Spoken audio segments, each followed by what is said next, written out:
أعوذ بالله من الشيطان اللعين الرجيم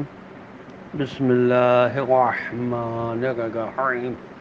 ويقولون سبحان ربنا إن كان وعد ربنا لمفعولا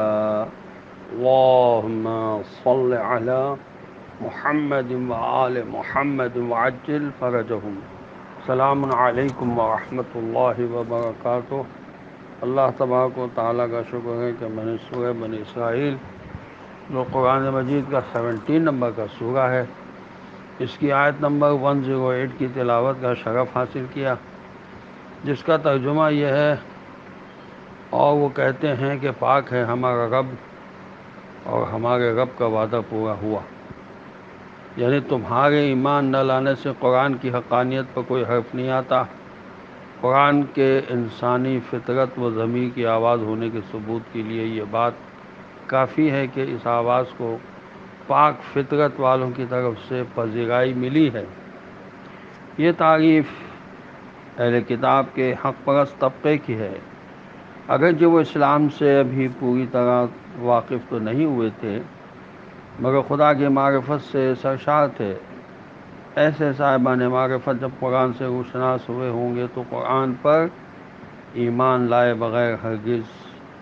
نہ رہے ہوں گے۔ یہ تفسیر ماجدی میں لکھا ہے، اور تفسیر جساس میں لکھا ہے کہ فقہا نے نتیجہ نکالا کہ نماز میں خدا کا خوف طاری ہونے کے سبب سے نماز نہیں ٹوٹتی، اور خدا کا ان صاحبان علم کے لیے یبکون یعنی روتے ہوئے فرمانا، وہ بھی فعل مضارع میں تکرار کے ساتھ ان کے دائمی گریے کو بتا رہا ہے، اور پھر یہ فرمانا کہ وَيَزِيدُهُمْ خُشُوعًا یعنی اور ہر لمحے ان کا خشوع و خضوع بڑھتا ہی چلا جاتا ہے، وہ بھی مضارع کے صیغے میں بتا رہا ہے کہ ان کی حالت ایک سی نہیں رہتی،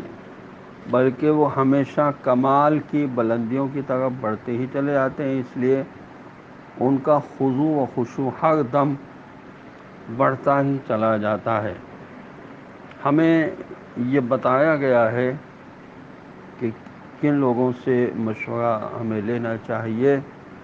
چنانچہ مولا علی رحمۃ فرماتے ہیں کہ افضل مشورہ وہ ہے جو تجربہ کار لوگوں سے کرو گے، اور بہترین مشورہ وہ ہوگا جو صاحبان عقل و علم اور تجربہ کار اور دور اندیش لوگوں سے کرو گے۔ تو ہمیشہ کوشش ہو انسان کی کہ وہ مشورہ لے کر کام کرے، اور اپنی عقل کو یہ نہ سمجھے کہ میں بہت عقل مند ہوں، مجھے کسی کے مشورے کی ضرورت نہیں ہے۔ السلام علیکم ورحمۃ اللہ وبرکاتہ۔